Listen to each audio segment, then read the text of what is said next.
स्वागत है आपका अपने चैनल एसएससी एस्पिरेंट 7 पर। इस वीडियो में भूगोल यानी कि जियोग्राफी से लगभग टॉप 500 प्रश्न करने वाले हैं जो प्रीवियस एग्जाम में आए हुए हैं, जो आपके लिए बहुत ज़्यादा इंपॉर्टेंट होने वाले हैं। इससे पहले मैंने हिस्ट्री का दे दिया है मैराथन वीडियो, जिन लोगों ने नहीं देखा उसमें लगभग 700 क्वेश्चन थे। आप लोग जाकर प्लेलिस्ट में जरूर देख लीजिएगा। और ये जियोग्राफी जो है पूरे 500 प्रश्न है, ये हो सकता है आपके एग्जाम में हूबहू इसी प्रकार इसमें से लगभग प्रश्न आपको मिल ही जाएंगे। तो चलिए शुरू करते हैं बिना टाइम वेस्ट के। जो लोग नहीं प्लीज़ चैनल को सब्सक्राइब कर लीजिए। आपको इस चैनल पर प्रीवियस एग्जाम के जीके का सोल्यूशन और रीजनिंग के सोल्यूशन भी लगातार मिलते रहते हैं, तो प्लीज़ चैनल को सब्सक्राइब जरूर कर लीजिएगा। तो चलिए शुरू करते हैं। फर्स्ट क्वेश्चन देखिए, जस पीरियडिस यानी कि पृथ्वी का वर्णन नामक पुस्तक का लेखक कौन है? हिकेटियस द्वारा लिखा गया है। भूगोल का जनक किसे कहा जाता है? हिकेटियस को ही कहा जाता है भूगोल का जनक। वर्तमान भूगोल का जनक किसे कहा जाता है? अलेक्जेंडर वॉन हम्बोल्ट को वर्तमान भूगोल का जनक कहा जाता है। विश्व ग्लोब का निर्माता किसे माना जाता है? मार्टिन बेहम को विश्व ग्लोब का निर्माता माना जाता है। ज्योग्राफिया का शब्द का इस्तेमाल सर्वप्रथम किसने किया था? इरेटोस्थनीज द्वारा किया गया था। व्यवस्थित भूगोल का जनक किसे कहा जाता है? इरेटोस्थनीज को कहा जाता है। व्यवस्थित भूगोल का जनक इरेटोस्थनीज को कहा जाता है। भौतिक भूगोल का जनक किसे कहा जाता है? पोलिडोनियस को कहा जाता है। भौतिक भूगोल का जनक पोलिडोनियस को कहा जाता है। गणितीय भूगोल का संस्थापक कौन था? थेल्स व एनेक्सिमिंडर था। सांस्कृतिक भूगोल का जनक किसे कहा जाता है? कार्ल ओ सावर को कहा जाता है। विश्व मानचित्र के निर्माणकर्ता कौन है? अनेक्सिमेंडर है। भौगोलिक विश्वकोश का रचनाकार किसे माना जाता है? स्ट्रैबो को माना जाता है। महाविस्फोट सिद्धांत यानी कि बिग बैंग थ्योरी का प्रतिपादन किसने किया था? एब जॉर्ज लेमेंथियर द्वारा किया गया था। समाव्यवस्था तथा सतत दृष्टि सिद्धांत यानी कि स्टीड स्टेट थ्योरी का प्रतिपादन किसने किया था? थॉमस गोल्ड एवं हरमन बॉडी द्वारा किया गया था। दोलन सिद्धांत यानी कि पल्सेटिंग यूनिवर्स थ्योरी का प्रतिपादन किसने किया था? डॉक्टर एलन संडेजा द्वारा किया गया था। अस्फीति सिद्धांत यानी कि इन्फ्लेशनरी थ्योरी का प्रतिपादन किसने किया था? अलेन गुथ द्वारा किया गया था। हिग्स बोसोन को अन्य किस नाम से जाना जाता है? गॉड पार्टिकल के नाम से जाना जाता है। गॉड पार्टिकल की खोज किसने किया था? पीटर हिग्स तथा फ्रांसवा इग्लर्ट द्वारा किया गया था। वैज्ञानिकों के अनुसार ब्रह्मांड का व्यास कितना है? 10⁸ प्रकाश वर्ष है ब्रह्मांड का व्यास। वैज्ञानिकों के अनुसार ब्रह्मांड में लगभग कितने अरब मंदाकिनी यानी कि गैलेक्सी है? 100 अरब गैलेक्सी है। वैज्ञानिकों के अनुसार प्रत्येक मंदाकिनी में लगभग कितने तारे हैं? 100 अरब तारे हैं। हम जिस मंदाकिनी यानी गैलेक्सी में रहते हैं उसका नाम क्या है? दुग्ध मेखला यानी कि मिल्की वे नाम है। दुग्ध मेखला को सर्वप्रथम किसने देखा था? गैलीलियो ने देखा था। सबसे नवीनतम मंदाकिनी यानी कि गैलेक्सी का नाम क्या है? ड्वार्फ मंदाकिनी नाम है। सौर मंडल के समस्त ऊर्जा का स्रोत डैश है? सूर्य के द्वारा समस्त ब्रह्मांड का ऊर्जा का स्रोत है। वैज्ञानिकों के अनुसार मंदाकिनी के केंद्र से सूर्य की दूरी कितना है? 30,000 प्रकाश वर्ष है। सूर्य क्या है? एक गैसीय गोला है। सूर्य में सबसे अधिक कौन सा गैस पाया जाता है? हाइड्रोजन गैस पाया जाता है। सूर्य में हाइड्रोजन का प्रतिशत कितना है? 71% हाइड्रोजन है। सूर्य में दूसरा सबसे अधिक पाया जाने वाला गैस कौन सा है? हीलियम है, जो 26.5% है। सूर्य का केंद्रीय भाग क्या कहलाता है? क्रोड कहलाता है। सूर्य के बाहरी सतह का तापमान कितना होता है? 6000 डिग्री सेल्सियस होता है बाहरी तापमान। सूर्य का केंद्रीय भाग का तापमान कितना होता है? 1.5 × 10⁻7 डिग्री सेल्सियस होता है। सूर्य किस सिद्धांत पर कार्य करता है? नाभिकीय संलयन के कार्य पर सिद्धांत पर कार्य करता है। सूर्य ग्रहण के समय सूर्य के दिखाई देने वाला भाग क्या कहलाता है? कोरोना कहलाता है। सूर्य के प्रकाश को पृथ्वी तक पहुंचने में कितना समय लगता है? 8 मिनट 16 सेकेंड यानी कि 16.6 सेकेंड में आप बोल सकते हैं। सूर्य के व्यास कितना है? 13,92,000 किलोमीटर सूर्य का व्यास है। सूर्य का व्यास पृथ्वी के व्यास का कितना गुना है? 110 गुना है। सूर्य पृथ्वी से कितना गुना बड़ा है? 13 लाख गुना बड़ा है। ग्रहों द्वारा सूर्य की परिक्रमा करने के बाद सर्वप्रथम किसने कहा था? निकोलस कोपरनिकस द्वारा कहा गया था।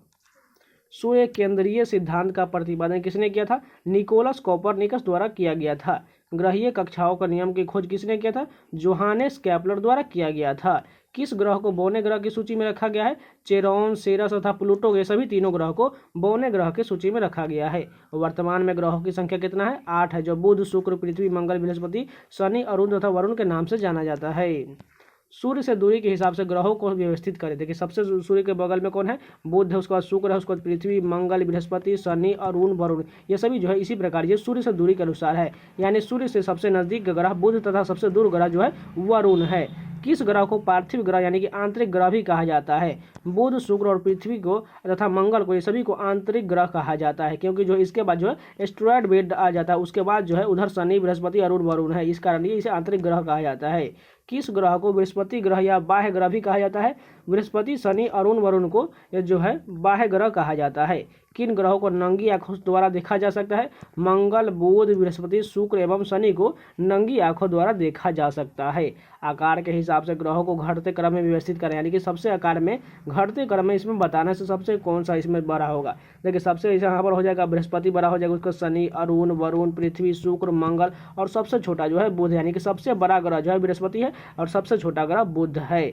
सबसे अधिक घनत्व वाला ग्रह कौन सा है? शुक्र जो है सबसे अधिक घनत्व वाला ग्रह है। सबसे अधिक द्रव्यमान वाला ग्रह कौन सा है? बृहस्पति सबसे ज्यादा द्रव्यमान वाला है।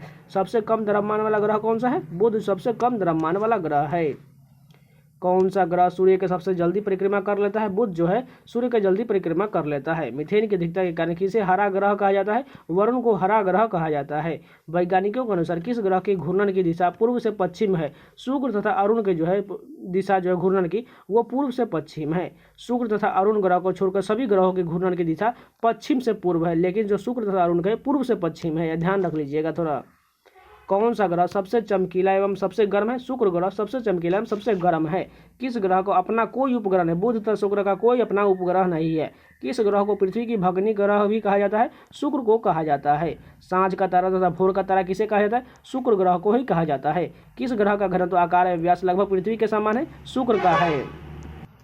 ज्ञानीमीड किस ग्रह का उपग्रह है? बृहस्पति का है। लाल ग्रह किसे कहा जाता है? मंगल को लाल ग्रह कहा जाता है। फबोस तथा डिमोस किस ग्रह के दो उपग्रह है? मंगल के हैं। मंगल ग्रह अपने अक्ष पर कितना डिग्री झुका हुआ है? 25 डिग्री झुका हुआ है। सौरमंडल का सबसे बड़ा ज्वालामुखी ओलिपस मेसी किस ग्रह पर स्थित है? मंगल ग्रह पर स्थित है। सौरमंडल का सबसे बड़ा पर्वत निक्स ओलंपिया किस पर्वत पर है? मंगल ग्रह पर सबसे बड़ा पर्वत निक्स ओलंपिया है। पृथ्वी के अलावा एकमात्र ग्रह कौन सा है जिस पर जीवन संभव माना जाता है? मंगल ग्रह पर जीवन संभव माना जाता है। शनि ग्रह के वलयों की संख्या कितना है? 7 है। टाइटन किस ग्रह का सबसे बड़ा उपग्रह है? शनि का सबसे बड़ा उपग्रह है। सौरमंडल में किस उपग्रह का आकार बुध ग्रह के लगभग बराबर है? टाइटन का है। किस ग्रह का घनत्व इतना कम है कि उसे जल पर रखने पर तैरने लगेगा? शनि का। शनि ग्रह एकमात्र उपग्रह कौन सा है जो एक उसकी कक्षा में घूमने की विपरीत दिशा में परिक्रमा करता है? फोवे करता है। 1665 में किस खगोलशास्त्री ने शनि ग्रह की खोज किया था? क्रिश्चियन हाइजेन द्वारा खोज किया गया था। अरुण ग्रह की खोज 1781 में किसके द्वारा किया गया था? विलियम हर्शेल द्वारा किया गया था। अल्फा, बीटा, गामा, डेल्टा था इप्सिलोन किस ग्रह के वलयों का नाम है? अरुण ग्रह के नाम है। टाइटेनिया किस ग्रह का सबसे बड़ा उपग्रह है? अरुण ग्रह का नाम है। अपने कक्ष पर सबसे अधिक झुके होने के कारण सौरमंडल का लेटा हुआ ग्रह किसे कहा जाता है? अरुण को लेटा हुआ ग्रह कहा जाता है। टीट्रॉन किस ग्रह का सबसे बड़ा उपग्रह है? वरुण का है। पृथ्वी अपने कक्ष पर कितने डिग्री झुका हुआ है? 23.5 डिग्री पृथ्वी अपने कक्ष पर झुका हुआ है। पृथ्वी का विषुवतीय व्यास कितना है? 12,756 किलोमीटर है। पृथ्वी का ध्रुवीय व्यास कितना है? 12,714 किलोमीटर है। लीप वर्ष कितने दिनों का होता है? 366 दिन का होता है। नीला ग्रह किसे कहा जाता है? पृथ्वी को नीला ग्रह कहा जाता है। सूर्य के बाद पृथ्वी का सबसे निकटतम तारा कौन सा है? प्रोक्सिमा सेंचुरी है। प्रोक्सिमा सेंचुरी पृथ्वी से कितनी दूरी पर स्थित है? 4.22 प्रकाश वर्ष दूर है। रात में दिखाई पड़ने वाला सबसे चमकीला तारा कौन सा है? साइरस तथा डॉग स्टार है। चंद्रमा पर धूल के मैदान को क्या कहा जाता है? शांति सागर कहा जाता है। चंद्रमा की सतह और उसकी आंतरिक स्थिति का अध्ययन क्या कहलाता है? सेलेनोलॉजी कहलाता है। किस जीवाश्म ग्रह कहा जाता है? चंद्रमा को जीवाश्म ग्रह कहा जाता है। चंद्रमा पर स्थित सबसे पर्वत का ऊंचा का नाम क्या है? लिबर्टीज पर्वत नाम है। मनुष्य पृथ्वी से चंद्रमा का कितना प्रतिशत भाग देख सकता है? 57% भाग देख सकता है। जब चंद्रमा पृथ्वी के सबसे निकट होता है तो उस स्थिति को क्या कहा जाता है? सुपर मून कहा जाता है। पृथ्वी और चंद्रमा के बीच औसतन दूरी कितना है? 3,84,365 किलोमीटर है। किस वर्ष प्लूटो ग्रह को श्रेणी से अलग कर दिया गया था? 2006 में अलग कर दिया गया था। चंद्रमा का व्यास कितना है? 3480 किलोमीटर है चंद्रमा का व्यास। वैज्ञानिकों के अनुसार बुध ग्रह सूर्य के कितने दिनों में परिक्रमा कर लेता है? 88 दिनों में परिक्रमा कर लेता है। वैज्ञानिकों के अनुसार मंगल ग्रह सूर्य के कितने दिनों में परिक्रमा कर लेता है? 687 दिन में मंगल ग्रह परिक्रमा करता है। मंगल एवं बृहस्पति ग्रह के बीच मौजूद छोटे छोटे आकाशीय पिंड को क्या कहा जाता है? क्षुद्र ग्रह कहा जाता है। कि क्षुद्र ग्रह को नंगी आंखों से देखा जा सकता है? फोरवेस्टा को देखा जा सकता है। सौरमंडल के छोर पर स्थित बहुत ही छोटे छोटे पिंड को क्या कहा जाता है? धूमकेतु या पुच्छल तारा कहा जाता है। हेले नामक धूमकेतु कितने वर्ष में एक बार दिखता है? 76 वर्ष में एक बार दिखता है। हेले नामक धूमकेतु आखिरी बार कब दिखाई दिया था? 1986, यानी कि अगली बार जो है यह धूमकेतु 2062 में दिखाई देगा। जब पृथ्वी सूर्य का अत्यधिक पास होता है तो उस स्थिति को क्या कहा जाता है? उपसौर कहा जाता है। पृथ्वी सूर्य के सबसे नज़दीक किस दिन होता है? 3 जनवरी, यानी कि ऐसी स्थिति में पृथ्वी और सूर्य के बीच की दूरी जो है 14.70 करोड़ किलोमीटर होता है। पृथ्वी सूर्य के सबसे नज़दीक किस दिन होता है? 3 जनवरी को होता है। जब पृथ्वी सूर्य से अधिकतम दूरी पर होता है उस स्थिति को क्या कहा जाता है? अपसौर कहा जाता है। पृथ्वी सूर्य से सबसे अधिक दूरी पर किस दिन होता है? 4 जुलाई को सबसे अधिक दूरी पर होता है। पृथ्वी पर उत्तरी ध्रुव से दक्षिणी ध्रुव को मिलाने वाली काल्पनिक रेखा को क्या कहा जाता है? देशांतर रेखाएं कहा जाता है। पृथ्वी पर पूर्व से पश्चिम की ओर विषुवत रेखा के समांतर खींची गई काल्पनिक रेखा को क्या कहता है? अक्षांश रेखा कहा जाता है। भूमध्य रेखा के उत्तर में 23.5 डिग्री अक्षांश को क्या कहा जाता है? कर्क रेखा कहा जाता है। भूमध्य रेखा के दक्षिण में 23.5 डिग्री अक्षांश को क्या कहता है? मकर रेखा कहा जाता है। वैज्ञानिकों के अनुसार 1 डिग्री देशांतर की दूरी को तय करने पृथ्वी को कितना समय लगता है? 4 मिनट का समय लगता है। देखिए फिर से एक को फिगर से बना कर समझा देते हैं। जैसे देखिए ये बीच वाले जो पृथ्वी का हिस्सा हो गया इसे क्या कहा जाता है? भूमध्य रेखा कहा जाता है। और ये ऊपर वाले को ये क्या कहा जाता है? कर्क रेखा कहता है। और नीचे वाले को ये मकर रेखा कहते हैं। आप लोग समझ गए होंगे। आप लोग ज्योग्राफी थ्योरी वाला पार्ट पढ़े होंगे, इसमें आप लोग को पता होगा। 2 देशांतर रेखाओं के बीच की दूरी क्या होता है? क्या कहलाता है? गोरे कहलाता है। शून्य अंश का अक्षांश तथा शून्य अक्षांश देशांतर कहाँ पर काटती है? अटलांटिक महासागर में काटती है। उत्तरी गोलार्ध में किस दिन सबसे बड़ा दिन होता है? 21 जून को सबसे बड़ा दिन होता है। इस दिन सूर्य कर्क रेखा पर लंबवत होता है। दक्षिणी गोलार्ध में किस दिन सबसे बड़ा दिन होता है? 22 दिसंबर का दिन दक्षिणी गोलार्ध में सबसे बड़ा होता है। सूर्य ग्रहण कब होता है? जब पृथ्वी और सूर्य के बीच में चंद्रमा आ जाता है तब सूर्य ग्रहण होता है। चंद्र ग्रहण कब होता है? जब चंद्रमा तथा सूर्य के बीच में पृथ्वी आ जाता है।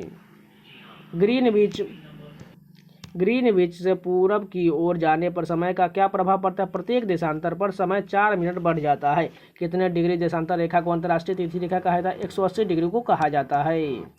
अंतर्राष्ट्रीय तिथि रेखा किन किन सागरों से होकर गुजरता है? आर्कटिक सागर, चुक्की सागर, बेरिंग स्ट्रेट तथा प्रशांत महासागर से होकर गुजरता है। कौन सी जल संधि अंतर्राष्ट्रीय तिथि रेखा के समांतर है? बेरिंग जल संधि। भारत में कितनी डिग्री पूर्वी देशांतर को भारत का मानक समय माना जाता है? 82.5 डिग्री को माना जाता है। भारत का समय ग्रीनविच से कितना घंटा आगे है? 5.5 घंटा आगे है। 82.5 डिग्री देशांतर रेखा कितने राज्यों से होकर गुजरता है? 5 राज्यों से होकर गुजरता है। उत्तर प्रदेश, मध्य प्रदेश, छत्तीसगढ़, उड़ीसा तथा आंध्र प्रदेश। इसको थोड़ा ध्यान रख लीजिएगा, नहीं तो बहुत लोग कंफ्यूज हो जाएंगे। 82.5 डिग्री देशांतर रेखा कितने राज्यों से होकर गुजरता है? उत्तर प्रदेश, मध्य प्रदेश, छत्तीसगढ़, उड़ीसा तथा आंध्र प्रदेश से होकर गुजरता है। 82.5 डिग्री देशांतर पर स्थित एक शहर से भारत का मानक समय निर्धारित होता है। मिर्जापुर यानी कि नैनी इलाहाबाद उत्तर प्रदेश से निर्धारित होता है। कर्क रेखा भारत के कितने राज्य से होकर गुजरता है? 8 राज्य से होकर गुजरता है। ये तो सभी को पता ही होगा। कौन कौन सा राज्य? गुजरात, राजस्थान, मध्य प्रदेश, छत्तीसगढ़, झारखंड, पश्चिम बंगाल, त्रिपुरा और मिजोरम। विषुवत रेखा से 30 डिग्री तथा 30 डिग्री दक्षिण क्षेत्र को क्या कहा जाता है? उष्णकटिबंधीय क्षेत्र कहा जाता है। उपोष्णकटिबंधीय क्षेत्र किसे कहते हैं? 30 से 45 डिग्री उत्तरी और दक्षिणी अक्षांश के बीच के क्षेत्र को उपोष्णकटिबंधीय क्षेत्र कहा जाता है। शीतोष्णकटिबंधीय क्षेत्र किसे कहते हैं? 45 से 66 डिग्री उत्तरी और दक्षिणी अक्षांशों के बीच की स्थिति को शीतोष्णकटिबंध क्षेत्र कहा जाता है। ध्रुवीय कटिबंध क्षेत्र किसे कहा जाता है? 66 से लेकर 90 उत्तरी और दक्षिणी अक्षांशों के बीच के क्षेत्र को ध्रुवीय कटिबंध क्षेत्र कहा जाता है। पृथ्वी के केंद्रीय भाग को क्या कहा जाता है? कोर कहा जाता है। भूपर्पटी मुख्यतः किन चट्टानों से बना होता है? बेसाल्ट चट्टानों से बना होता है। भूपर्पटी में सबसे अधिक कौन सा तत्व पाया जाता है? ऑक्सीजन, जो 46.60% पाया जाता है। भूपर्पटी में दूसरा सबसे अधिक कौन सा तत्व पाया जाता है? सिलिकॉन, यानी कि 27.72% पाया जाता है। भूपर्पटी में तीसरा सबसे अधिक कौन सा तत्व पाया जाता है? एल्युमिनियम, 8.13% पाया जाता है। भूपर्पटी की मोटाई कितना होता है? 34 किलोमीटर का होता है।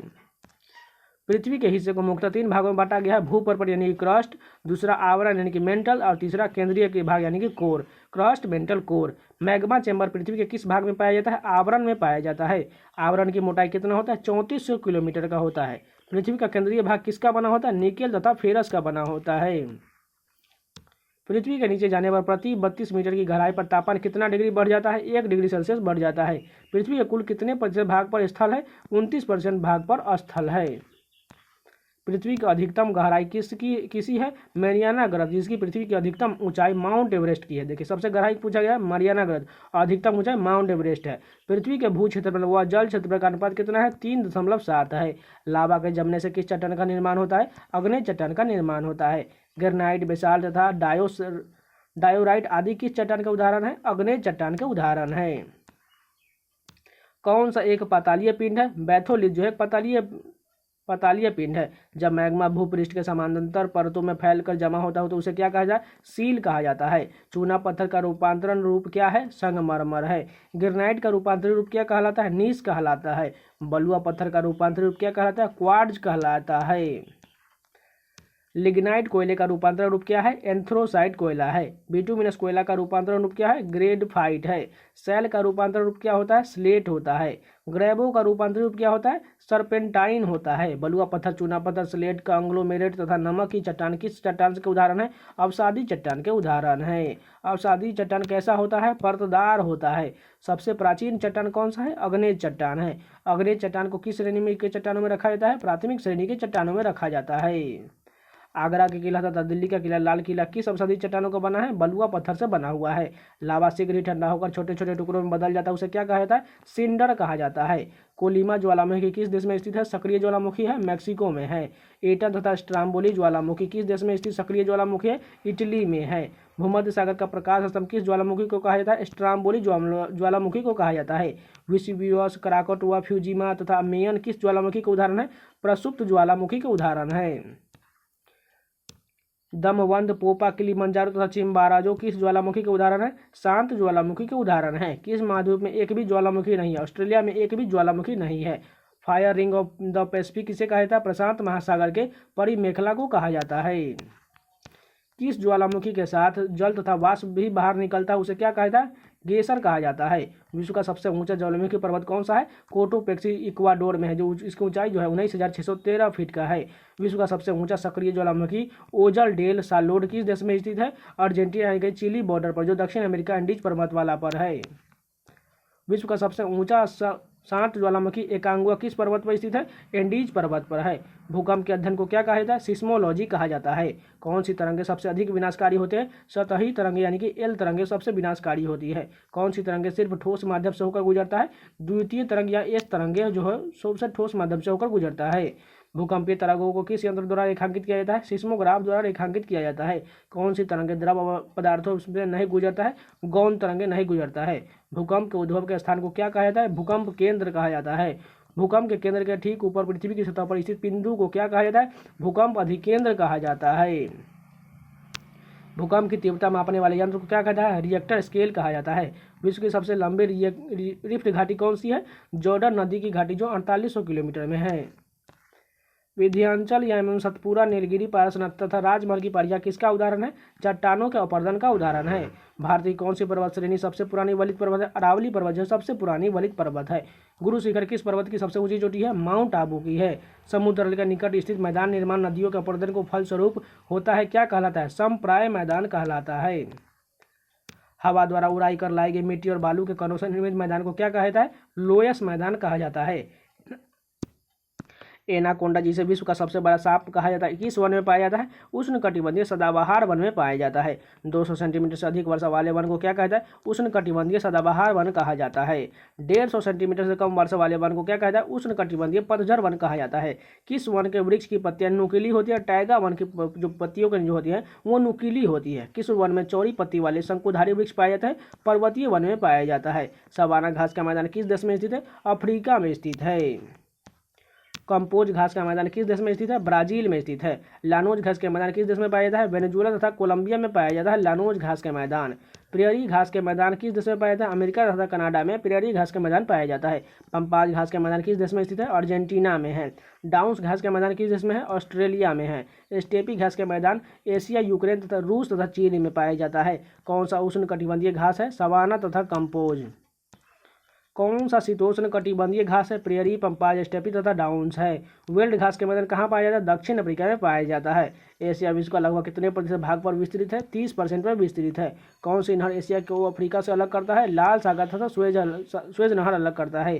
कौन सी सागर एशिया और यूरोप की सीमा बनाता है? काला सागर, कैस्पियन सागर तथा भूमध्य सागर बनाता है। कौन सी जलसंधि एशिया को उत्तरी अमेरिका से अलग करता है? बेरिंग जलसंधि अलग करता है। एशिया में विश्व का लगभग कितना प्रतिशत जनसंख्या निवास करता है? 60% निवास करता है। एशिया महाद्वीप में सबसे प्राचीन स्थलखंड कौन सा है? अंगारा लैंड, जो रूस तथा चीन के, एवं गोंडवाना लैंड, जो प्रायद्वीपीय भारत से संबंधित है। विश्व का सबसे बड़ा प्रायद्वीपीय कौन सा है? अरब प्रायद्वीप है। माउंट एवरेस्ट को अन्य किस नाम से जाना जाता है? सागर माथा के नाम से जाना जाता है। विश्व का सबसे विस्तृत पठार कौन सा है? तिब्बत का पठार है। विश्व का सबसे ऊंचा पठार कौन सा है? पामीर का पठार, जो 4,875 मीटर है। पामीर पठार किस महाद्वीप में स्थित है? एशिया महाद्वीप में है। विश्व का छत किसे कहा जाता है? पामीर का पठार को कहा जाता है। एशिया में क्षेत्रफल की दृष्टि से सबसे छोटा देश कौन सा है? मालदीव है। विश्व का सर्वाधिक जनसंख्या घनत्व वाला देश कौन सा है? सिंगापुर है। एशिया का सबसे बड़ा स्थल रुद्ध यानी कि जिसकी सीमा समुद्र को स्पर्श नहीं करते देश कौन सा है? कजाकिस्तान है। एशिया का सबसे गहरा सागर कौन सा है? मृत सागर सबसे गहरा सागर है। एशिया की सबसे लंबी नदी कौन सी है? यांगसी नदी, जो चीन की है। एशिया का सबसे गहरा सागरीय गर्त कौन सा है? मेरियाना गर्त, जो 11,022 मीटर गहरा है। विश्व की सबसे गहरी झील कौन सी है? बैकाल झील सबसे गहरी झील, जो 1940 मीटर एशिया में है। विश्व की सबसे बड़ी झील कौन सी है? आंतरिक सागर है। कौन सी है? कैस्पियन सागर है, जो एशिया में है। रूस के एशियाई भाग को क्या कहा जाता है? साइबेरिया कहा जाता है। बैकाल झील तथा कैस्पियन सागर साइबेरिया में ही स्थित होता है। माउंट एवरेस्ट का पूरा नाम क्या है? चोटी 15 नाम है। नेशनल ज्योग्राफी सोसाइटी के अनुसार माउंट एवरेस्ट की ऊंचाई कितना है? 4,850 मीटर है। माउंट एवरेस्ट को चीन में किस नाम से जाना जाता है? कोमोलंगमा के नाम से चीन में जाना जाता है। और नेपाल में सागर माथा के नाम से जाना जाता है। एशिया में विश्व की सबसे अधिक ऊंचाई पर स्थित खारे पानी की झील कौन सी है? पेंगांग झील लद्दाख व तिब्बत में है। एशिया महाद्वीप में विश्व का सर्वाधिक वर्षा वाला स्थान कौन सा है? मासी नाम, मेघालय में है। श्रीलंका की सबसे लंबी नदी कौन सी है? महाबली गंगा है। एशिया में विश्व का सबसे लंबा रेलवे प्लेटफॉर्म कौन सा है? गोरखपुर, उत्तर प्रदेश है। प्रशांत महासागर में गिरने वाली एशिया का प्रमुख नदियां कौन सी है? हुआंगहो, अमूर, सिंकांग तथा यांगटीसी यांग नदी है। आर्कटिक महासागर में गिरने वाली एशिया की प्रमुख नदियां कौन सी है? लीना, ओबे तथा येनेसी है। एशिया का सबसे बड़ा रेल मार्ग कौन सा है? ट्रांस साइबेरियन रेल मार्ग, जो लेनिनग्राड से लेकर व्लादिवोस्टोक तक जाता है, 9,038 किलोमीटर है। एशिया की सबसे लंबी रेलवे सुरंग कौन सी है? सीकन, जापान, जो 53.85 किलोमीटर का है। एशिया का सबसे बड़ा रबर उत्पादक व निर्यातक देश कौन सा है? थाईलैंड है। तंबाकू, गेहूं, चावल, चाय तथा कपास आदि के उत्पादन विश्व में किस देश का प्रथम स्थान है? चीन का प्रथम स्थान है। एशिया का सबसे गर्म स्थान कौन सा है? मोहनजोदड़ो, पाकिस्तान वाला हिस्सा है। एशिया का सबसे ठंडा स्थान कौन सा है? बर्खोयांस्क, साइबेरिया का हिस्सा सबसे ठंडा है। किस स्थान को पृथ्वी के शीत ध्रुव कहा जाता है? बर्खोयांस्क को कहा जाता है। कौन सी नहर लाल सागर और भूमध्य सागर को जोड़ता है? स्वेज नहर जोड़ता है। विश्व में सिनकोना का सबसे बड़ा उत्पादक देश कौन सा है? इंडोनेशिया है। मलेरिया का दवा कुनैल किससे प्राप्त किया जाता है? सिनकोना के छाल से प्राप्त किया जाता है। विश्व में सिंचाई के लिए नहरों का सबसे बड़ा जाल किस देश में है? पाकिस्तान में है। स्वर्णिम त्रिभुज के अंतर्गत कौन से देश आते हैं? थाईलैंड, म्यांमार तथा लाओस आते हैं। संपूर्ण भारत का अक्षांशीय विस्तार कितना है? 8.4 से लेकर 37.6 उत्तरी अक्षांश के बीच है। संपूर्ण भारत का देशांतरीय विस्तार कितना है? 68.7 अंश से लेकर 97.25 पूर्वी देशांतर के बीच है। भारत का क्षेत्रफल कितना है? 32,87,263 वर्ग किलोमीटर है। क्षेत्रफल की दृष्टि से विश्व में भारत का स्थान कौन सा है? 7वां स्थान है। जनसंख्या की दृष्टि से विश्व में भारत का स्थान कौन सा है? दूसरा स्थान। पहला स्थान चीन का है। भारत का क्षेत्रफल संपूर्ण विश्व का कितना प्रतिशत है? 2.42% है। भारत की जनसंख्या संपूर्ण विश्व का जनसंख्या कितना प्रतिशत है? 17.5% है। भारत का उत्तर से लेकर दक्षिण में विस्तार कितना किलोमीटर है? 3,215 किलोमीटर उत्तर से दक्षिण विस्तार। भारत का पूर्व से पश्चिम विस्तार कितना है? 2,933 किलोमीटर। देखिए यहाँ पर ऐसा भारत जो है, भारत मान कर चलिए हमारा कुछ इस प्रकार है। पूर्व से लेकर यहाँ देखिए पश्चिम तक यहाँ पर ये 2,933 किलोमीटर है और उत्तर से दक्षिण की लंबाई जो है 3,215 किलोमीटर का है। तो ये वाला हिस्सा जो है पूर्व से पश्चिम ये 2,933 हो जाएगा और ये बड़ा वाला हिस्सा जो है ये 3,215 किलोमीटर का हो जाएगा।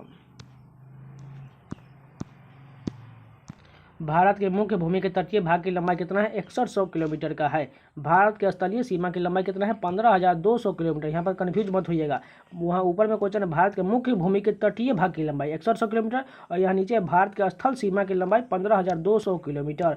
संपूर्ण भारत के तटीय भाग की लंबाई कितना है? 7516.5 किलोमीटर है। लंबाई में भारत का सबसे अधिक सीमा किस देश के साथ लगता है? बांग्लादेश के साथ सबसे अधिक सीमा लगता है।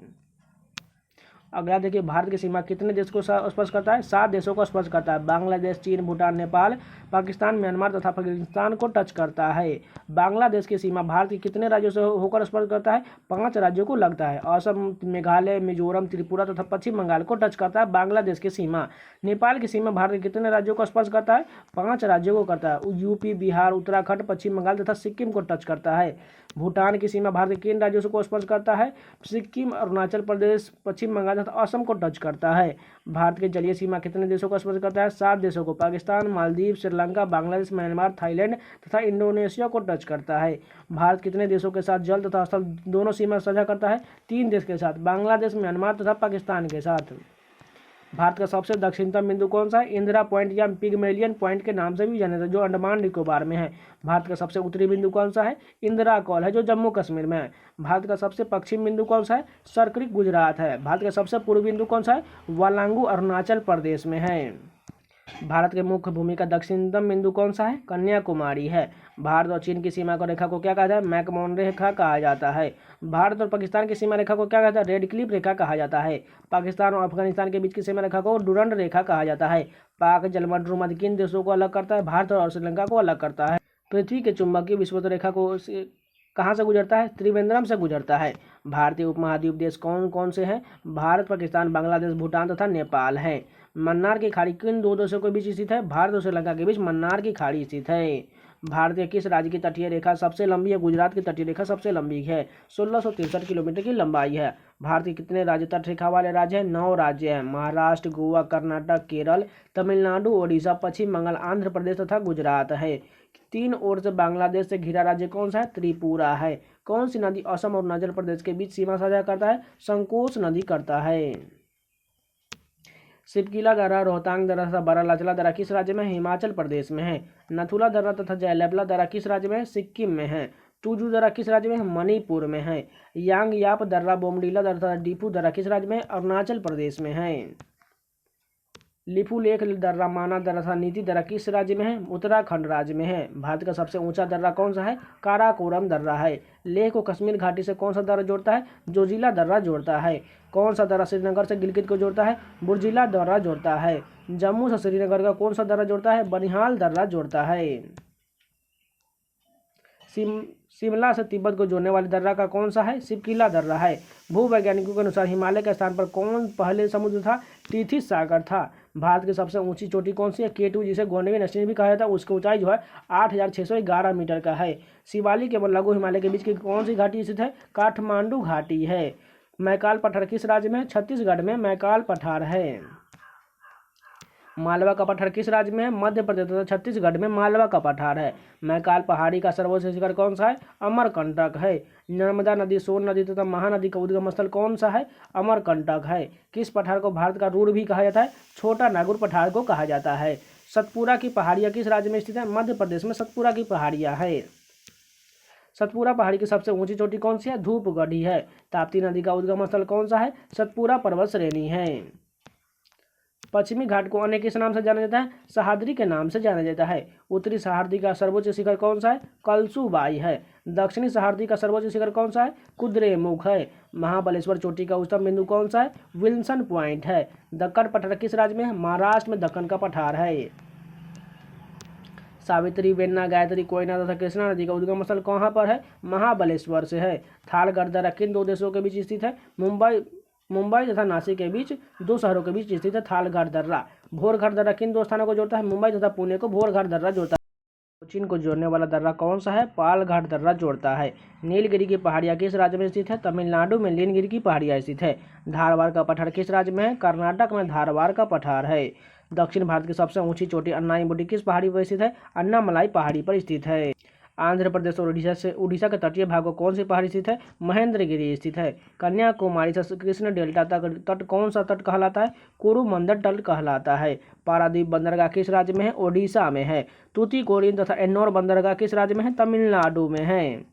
हल्दिया बंदरगाह किस राज्य में है? पश्चिम बंगाल में हल्दिया बंदरगाह है। गुजरात से गोवा तक तटीय क्षेत्र को क्या कहलाता है? कोंकण तट कहलाता है। गोवा से कर्नाटक तक तटीय क्षेत्र क्या कहलाता है? केनरा तट कहलाता है।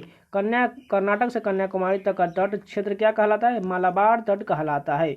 मुर्मुगांव बंदरगाह किस राज्य में है? गोवा में है। नहावो शिवा बंदरगाह किस राज्य में स्थित है? महाराष्ट्र में है। मालदीव तथा मिनिकॉय के मध्य कितने डिग्री चैनल गुजरता है? 8 डिग्री चैनल जो है मालदीव तथा मिनिकॉय के मध्य स्थित है। लक्षद्वीप तथा मिनिकॉय के बीच कितना डिग्री चैनल है? 9 डिग्री चैनल लक्षद्वीप तथा मिनिकॉय के बीच है। छोटा अंडमान तथा कार निकोबार के बीच कितना डिग्री चैनल है? 10 डिग्री चैनल, जिसे 10 डिग्री के चैनल के नाम से भी जाना जाता है। सुमात्रा तथा निकोबार के मध्य कौन सा चैनल है? ग्रेट चैनल है। दक्षिण अंडमान और लघु अंडमान के बीच कौन सा पास है? डंकन पास है। अंडमान निकोबार द्वीप समूह की सबसे ऊंची चोटी का नाम क्या है? सैडल पीक नाम है।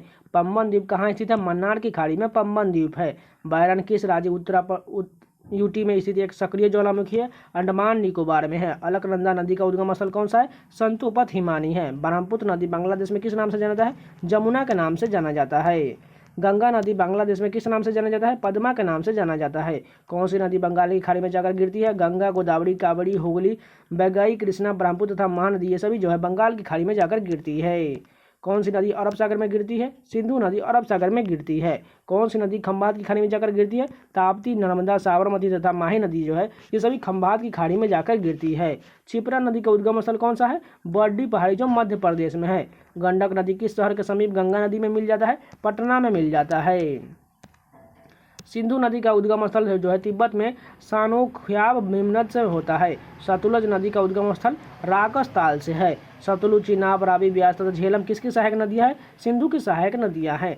कूरल, बनास, बामनी, सिप्ता तथा पार्वती किसकी सहायक नदियाँ हैं? चंबल की सहायक नदियाँ हैं। लिसाड़, सरयू, चौकी तथा शर्मा किसकी सहायक नदियाँ हैं? शारदा नदी की सहायक नदियाँ हैं। यारू, इंद्रावती तथा लीखू किसकी सहायक नदियाँ है? कोसी की सहायक नदी है। किस नदी को बिहार का शोक नदी कहा जाता है? कोसी को कहा जाता है। पूर्णा प्रमुख रूप से किसकी सहायक नदी है? ताप्ती नदी की सहायक नदी है। डिबोंग, लोहित, सेसरी, नोवा तथा दिहांग किसकी सहायक नदियाँ है? ब्रह्मपुत्र की सहायक नदी है। दक्षिण भारत का गंगा किसे कहा जाता है? कावेरी को दक्षिण भारत की गंगा कहा जाता है। अगर यहाँ सिर्फ दक्षिण गंगा के रह जाता तो उसे गोदावरी कहा जाए। कन्फ्यूज मत होइएगा, क्योंकि मैंने कम्युनिटी में भी ऐसा क्वेश्चन बार बार दिया है, आप लोग गलत कर देते हैं। फिर से एक बार रिपीट करते हैं। दक्षिण भारत की गंगा कहा जाए तो कावेरी हो जाएगा, अगर दक्षिण गंगा कहा जाए तो गोदावरी हो जाएगा। कावेरी नदी का उद्गम स्थल कहाँ है? ब्रह्मगिरी पहाड़ी जो कर्नाटक में है। राजस्थान की एकमात्र नदी कौन सी है जो सालों भर बहती है? चंबल नदी। चुलिया जलप्रपात किस नदी पर है? चंबल नदी पर है। निम्न में से कौन सी प्रायद्वीपीय नदियां हैं? महानदी, गोदावरी, कृष्णा, पेन्नार, कावेरी तथा बगई नदी, ये सब जो प्रायद्वीपीय नदियां हैं। सबसे लंबा प्रायद्वीपीय नदी कौन सा है? गोदावरी है। भारत की सबसे बड़ी तटीय तथा खारे पानी की झील कौन सा है? चिल्का झील जो उड़ीसा में है। भारत में सबसे बड़े मीठे पानी की झील कौन सा है? बुलर झील जो जम्मू कश्मीर में है। भारत की सबसे बड़ी कृत्रिम झील कौन सा है जो कहाँ है? गोविंद बल्लभ पंत सागर जो उत्तर प्रदेश में है। भारत में सबसे अधिक ऊंचाई पर स्थित झील कौन सा है? चोलामो झील जो सिक्किम में है। महाराष्ट्र में स्थित कौन सा झील ज्वालामुखी उद्गार से निर्मित हुआ है? लोनार झील जो महाराष्ट्र में है।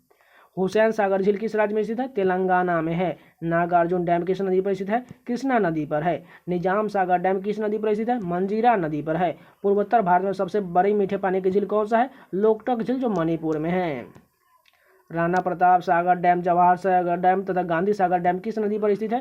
चंबल नदी पर है। माला ताल झील, सातलाल झील, राकसताल झील, जितने ताल वाले झील है ये सभी उत्तराखंड से संबंधित है। फिर से एक बार रिपीट करते हैं। देखिए, जिन लोगों को ये वीडियो फास्ट लग रहा है वो प्लीज़ स्लो करके देख सकते हैं। आपका स्पीड का ऑप्शन होता है, आप लोग जाके जितना मन हो सके उतना स्लो कर लीजिएगा। इससे जो इतना कराने में जो आपका टाइम वेस्ट नहीं होने वाला है, और जिन लोगों को लगता है स्लो वो फास्ट करके देख सकते हैं, आपको कोई दिक्कत नहीं होना। स्पीड का ऑप्शन आप में दिया जाता है, आप लोग वो ट्राई जरूर कीजिएगा। चलिए आगे कंटिन्यू करते हैं। भारत की दूसरी सबसे बड़ी झील कौन सी है? पुलकट झील जो आंध्र प्रदेश में तमिलनाडु में है।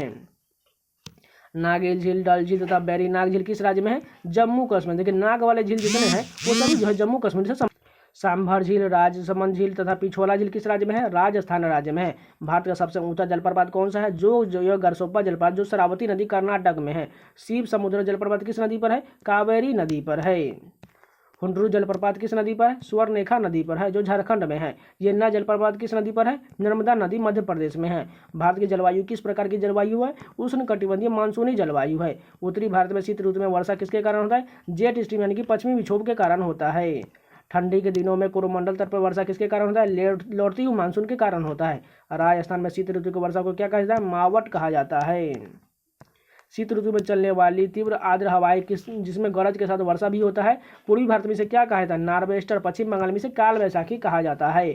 शीत ऋतु में चलने वाली तीव्र आर्द्र हवाएं जिसमें गरज के साथ वर्षा भी होता है, कर्नाटक में क्या कहा जाता है? चेरी ब्लॉसम यानी कॉफी वर्षा के रूप में कर्नाटक में जाना जाता है। अरब सागर से आने वाली मानसून सबसे पहले किस राज्य से होकर गुजरता है? केरल से गुजरता है।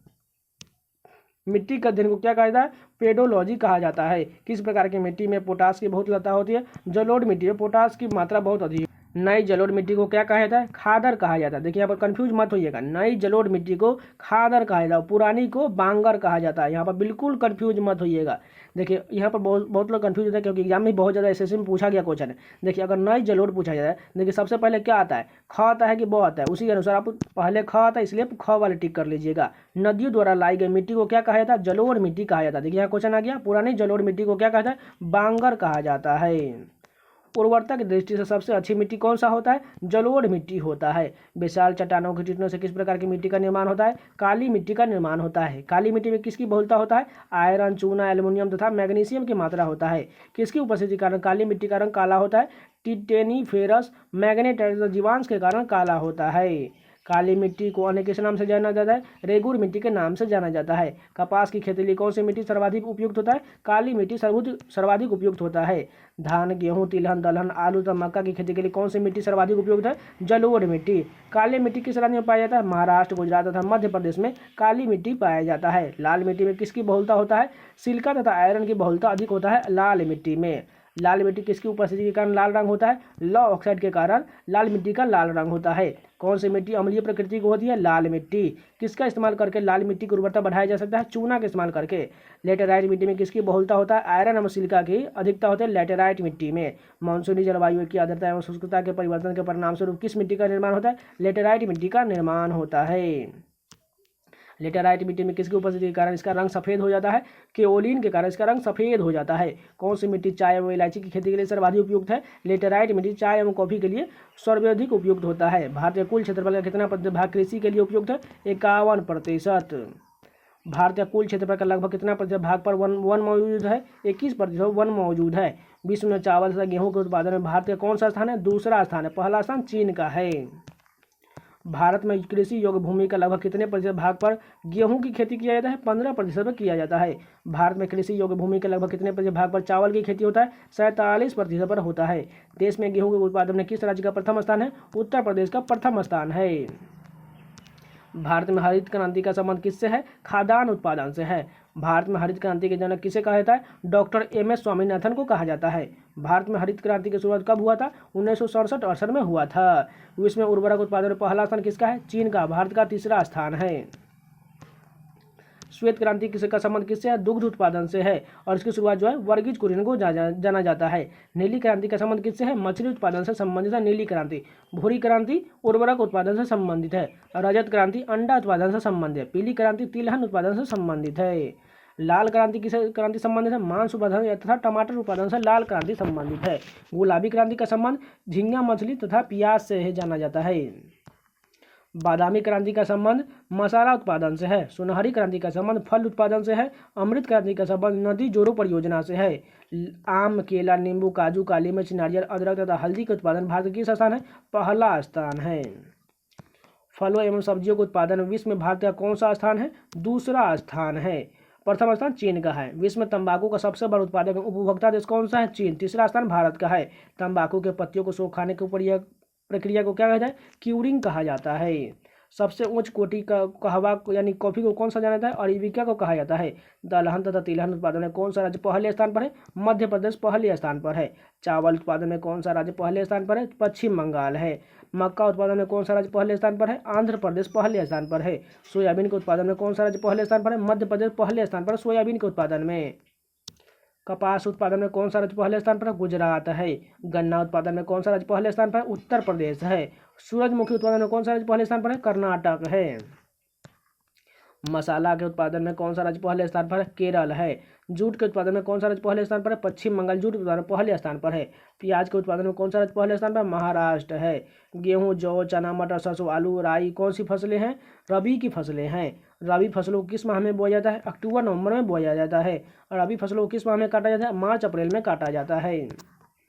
धान, गन्ना, तिलहन, ज्वार, बाजरा तथा अरहर कौन सी फसलें हैं? खरीफ की फसल है। खरीफ की फसल किस माह में बोया जाता है? जून जुलाई में बोया जाता है। खरीफ फसल किस माह में काट लिया जाता है? नवंबर दिसंबर में काट लिया जाता है। भारत में सिंचाई परियोजना कितने भागों में विभाजित किया गया है? 3 में। वृहद सिंचाई परियोजना, मध्यम सिंचाई परियोजना तथा लघु सिंचाई परियोजना में बांटा गया है। 10,000 हेक्टेयर से अधिक कृषि योग्य भूमि वाले क्षेत्र में कौन सी परियोजना लागू किया जाता है? वृहद सिंचाई परियोजना लागू किया जाता है। पलामू टाइगर रिजर्व किस राज्य में है? झारखंड में है। बिलगिरी रंगनाथ टाइगर रिजर्व किस राज्य में है? कर्नाटक में है। दांदेली अंशी टाइगर रिजर्व कहाँ है? कर्नाटक में। अचनाकमार टाइगर रिजर्व तथा उदंती सीता नदी टाइगर रिजर्व किस राज्य में है? छत्तीसगढ़ में है। पकुई टाइगर रिजर्व किस राज्य में है? अरुणाचल प्रदेश में पकुई टाइगर रिजर्व है। पीलीभीत टाइगर रिजर्व किस राज्य में है? उत्तर प्रदेश में पीलीभीत टाइगर रिजर्व है। सतकोसिया टाइगर रिजर्व किस राज्य में है? ओडिशा में है। मेलघाट टाइगर रिजर्व तथा बोर टाइगर रिजर्व किस राज्य में है? महाराष्ट्र में है। पंच नदियों की भूमि किसे कहा जाता है? पंजाब को कहा जाता है। बुनकरों का शहर किसे कहा जाता है? पानीपत को कहा जाता है। भारत का मैनचेस्टर किसे कहा जाता है? अहमदाबाद को कहा जाता है। भारत का पिट्सबर्ग किसे कहा जाता है? जमशेदपुर को कहा जाता है। भारत का प्रवेश द्वार किसे कहा जाता है? मुंबई को कहा जाता है। क्वीन ऑफ डेक्कन किस शहर को कहा जाता है? पुणे को कहा जाता है। फलोद्यानों का स्वर्ग किसे कहा जाता है? सिक्किम को कहा जाता है। बहारी की मल्लिका किसे कहा जाता है? नेतरहाट को कहा जाता है। भारत के किस शहर को पूर्व का पेरिस कहा जाता है? जयपुर को कहा जाता है। भारत का सर्वाधिक प्रदूषित नदी कौन सा है? साबरमती है। एशिया के अंडों की टोकरी किसे कहा जाता है? आंध्र प्रदेश को कहा जाता है। खुशबुओं का शहर किसे कहा जाता है? कन्नौज को कहा जाता है। त्योहारों का नगर किसे कहा जाता है? मदुरई को कहा जाता है। अरब सागर की रानी किसे कहा जाता है? कोच्चि को कहा जाता है। उत्तर भारत का मैनचेस्टर किसे कहा जाता है? कानपुर को कहा जाता है। मंदिरों का नगर किसे कहा जाता है? वाराणसी को कहा जाता है। बगीचों का शहर किसे कहा जाता है? कपूरथला को कहा जाता है। पश्चिम बंगाल की शोक नदी किसे कहा जाता है? दामोदर नदी को कहा जाता है। सूती वस्त्रों की राजधानी किसे कहा जाता है? मुंबई को कहा जाता है। हिडकल परियोजना किस नदी पर है? घाट प्रभा नदी कर्नाटक में है। भीमा परियोजना किस नदी पर है? पवना नदी महाराष्ट्र में है। नांगर वेलम वन्यजीव अभयारण्य किस राज्य में है? मेघालय में है। पखुई वन्यजीव अभयारण्य किस राज्य में है? अरुणाचल प्रदेश में पखुई वन्यजीव अभयारण्य है। पंचमढ़ी वन्यजीव अभयारण्य किस राज्य में है? मध्य प्रदेश में पंचमढ़ी वन्यजीव अभयारण्य है। पराम्बिकुलम वन्यजीव अभयारण्य किस राज्य में है? केरल में है। डाम्फा वन्यजीव अभयारण्य किस राज्य में है? मिजोरम में डाम्फा में वन्यजीव अभयारण्य है। वेदांतगढ़ वन्यजीव अभयारण्य किस राज्य में है? तमिलनाडु में है। कुंभलगढ़ वन्यजीव अभयारण्य किस राज्य में है? राजस्थान में है। घाना पक्षी विहार किस राज्य में है? राजस्थान में घाना पक्षी विहार है। सोमेश्वर वन्यजीव अभयारण्य किस राज्य में है? कर्नाटक में है। दालमा वन्यजीव अभयारण्य किस राज्य में है? झारखंड में है। भारत का प्रथम राष्ट्रीय उद्यान कौन सा है? जिम कॉर्बेट राष्ट्रीय उद्यान, जिसे अब नाम चेंज करके रामगंगा राष्ट्रीय उद्यान कर दिया गया है। भारत में सर्वाधिक राष्ट्रीय उद्यान किस राज्य में है? मध्य प्रदेश में 11 राष्ट्रीय उद्यान है। भारत का सबसे बड़ा राष्ट्रीय उद्यान कौन सा है? हेमिस नेशनल पार्क, जो लेह में है। भारत में सर्वाधिक 94 वन्यजीव अभयारण्य किस राज्य ऊटी में है? अंडमान निकोबार में है। शीतकाल में भारत में साइबेरिया सारस किस पक्षी विहार में प्रायः दिखाई पड़ते थे? केवला द्वीप घना पक्षी विहार, जो राजस्थान में है। काराकुम नामक रेगिस्तान किस देश में है? तुर्कमेनिस्तान में है। अटाकामा नामक रेगिस्तान किस देश में है? चिली में है। कालाहारी नामक रेगिस्तान किस देश में है? बोत्सवाना में है। रेंडियर झील किस देश में है? कनाडा में है। लैडोगा झील तथा ओनेगा झील किस देश में है? रूस में है। बालखस झील किस देश में स्थित है? कजाकिस्तान में है। ग्रेट स्लेव किस देश में स्थित है? कनाडा में है। मिशिगन झील किस देश में स्थित है? संयुक्त राज्य अमेरिका में है। आयर झील किस देश में है? ऑस्ट्रेलिया में है। विश्व की सबसे लंबी मीठे जल की झील कौन सी है? टंगानिका झील है। विश्व की सबसे बड़ी झील कौन सी है? कैस्पियन सागर है। विश्व की सबसे बड़ी खारे पानी की झील कौन सी है? कैस्पियन सागर सबसे खारी पानी झील है। विश्व की सबसे बड़े मीठे पानी की जल झील जो कौन सी है? सुपीरियर झील है। इसी कुल झील किस देश में है? किर्गिस्तान में है।